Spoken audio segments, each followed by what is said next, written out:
और देखिए एक बहुत बड़ी खबर है, ईरान युद्ध में शामिल हो गया है ग्रीस भी, एक और नेटो कंट्री ग्रीस, जिसने F-16 फाइटर जेट भेज दिए हैं। साइप्रस में जो ब्रिटिश बेस पर हमला हुआ, इसके बाद यह ऐलान किया गया 2 फ्रिगेट और 2 F-16 फाइटर जेट भेजे हैं। ऐसा लग रहा है कि नेटो ने आर्टिकल 5 को इन्वोक करते हुए इस हमले को अंजाम देने की पूरी प्लानिंग की है। और ग्रीस भी अब ईरान युद्ध में शामिल हो गया है। ग्रीस ने F-16 फाइटर जेट भेजे हैं। साइप्रस में जो ईरान का हमला हुआ, इसके बाद ग्रीस की तरफ से यह कार्रवाई, 2 फ्रिगेट और 2 F-16 फाइटर जेट भेजे। ये तस्वीरें आप देखिए।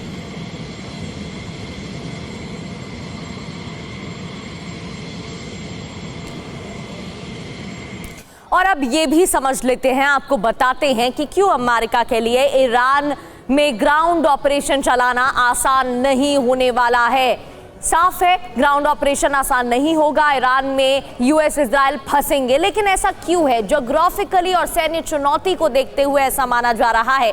ईरान गुरिल्ला युद्ध के लिए आदर्श ग्राउंड है और जमीनी ऑपरेशन सालों से यहां चल सकता है, सालों तक चल सकता है। गोला बारूद की सप्लाई भी बड़ी चुनौती है और अमेरिकी अर्थव्यवस्था पर भी बोझ इसका पड़ेगा।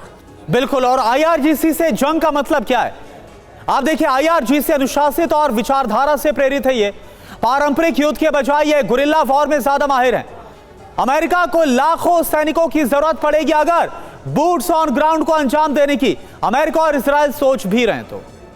ईरान के प्रॉक्सी की तैयारी भी समझ लेते हैं। ईरान के प्रॉक्सी तैयार है, अमेरिकी बेस पर हमले बढ़ सकते हैं, जैसे कि लेबनान की तरफ से हमले हुए भी हैं। युद्ध वैश्विक स्तर पर फैल सकता है, जैसा कि दिख रहा है मिडिल ईस्ट जद में। अब देखिए, राजनीतिक और घरेलू चुनौतियां भी बहुत ज्यादा अहम है अमेरिका के लिए। अमेरिकी जनता का विरोध और ज्यादा झेलना पड़ेगा, क्योंकि अगर अमेरिकी सैनिक ईरान के अंदर जाएंगे तो यहां पर बड़ा नुकसान भी हो सकता है। क्या इसके लिए तैयार है ट्रंप? अधिकांश अमेरिकी जमीनी युद्ध नहीं चाहते हैं। ट्रंप प्रशासन पर राजनीतिक दबाव बढ़ता हुआ नजर आएगा। प्रगति। बिल्कुल, और ऐसे हालात बनते हुए भी अब नजर आ रहे हैं।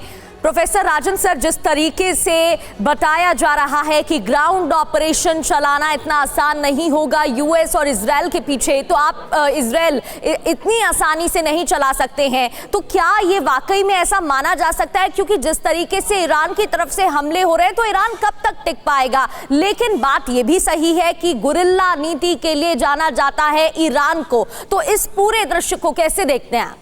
जी बिल्कुल, ये अमेरिका के लिए सबसे बड़ी दुविधा है कि वहां पे ग्राउंड फोर्सेस भेजे, वहां पे कुछ भी अचीव नहीं किया जा सकता। आप ठीक है, असैसिनेट कर सकते हैं क्योंकि आपके पास वेपन्स है, टेक्नोलॉजी है, लेकिन जो ऑब्जेक्टिव तो यह है ना कि ईरान को कैसे कंट्रोल किया जाए। और जब तक ग्राउंड फोर्सेस नहीं भेजेंगे तब तक हो नहीं पाएगा वहां पे। और ग्राउंड फोर्सेस भेजने का मतलब है कि आपको अफगानिस्तान याद आएगा 2001 में, उसके बाद इराक में आपने 2003 में देखा, 2011 में लीबिया को देखा, फिर सीरिया को देखा, और क्या परिणाम हुए। इराक में लगभग 1500 अमेरिकन सैनिक वहां पे मर गए थे और उसके बाद वहां पे काफी विरोध होने लगा था। अफगानिस्तान में देखना कि 2021 में फिर से तालिबान आ गए। बिल्कुल। अब ग्राउंड फोर्सेस भेजने के बाद भी जो ऑब्जेक्टिव अचीव करने वाले हैं वो लगभग असंभव मुझे तो लग रहा है। ठीक है, अनुज माथुर सर, एक कमेंट आपसे भी चाहूंगा। क्या ये रिस्क डोनाल्ड ट्रंप लेंगे, जो इतिहास है उसको ध्यान में रखते हुए, और कहीं आत्मघाती तो नहीं हो जाएगा अमेरिका के लिए? करुणा, मुझे नहीं लगता, क्योंकि मुझे लगता है कि इसकी कोई प्लानिंग भी नहीं है। आप देखिए कि ग्राउंड ट्रूप्स अमेरिका के कहां से आएंगे और किस जगह पर जाकर के लैंड होंगे, कोई उन्होंने इसका प्लान नहीं किया है। जब इराक के ऊपर हमला किया गया था, अमेरिका के 4 लाख सोल्जर सैनिक वहां पर मौजूद थे, तो मुझे लगता नहीं है कि वहां पर ग्राउंड ट्रूप्स अमेरिका के आने वाले हैं। यह संभव है कि वो जो खाड़ी के देश हैं, उनके जो ग्राउंड ट्रूप्स हैं, उनके बूट्स ऑन ग्राउंड उनको ला करके उतारा जा सकता है। एक सबसे बड़ी बात मैं आपको बताना चाहता हूं कि अमेरिका के बूट्स ऑन ग्राउंड मेरे हिसाब से ऑलरेडी वहां पर हैं। जो उनका जो CIA और मोसाद का तंत्र है वो, और उसके नहीं, लेकिन उससे अनुज माथुर सर, जैसा राजन सर बोल रहे हैं कि उससे मोटिव तो सॉल्व नहीं होगा। जो सत्ता को पूरी तरह से इस्लामिक शासन को खत्म करना, जब तक भारी सैन्य जमावड़ा, जब तक भारी सैन्य तैनाती नहीं होगी, तब तक कैसे सर मुमकिन हो पाएगा?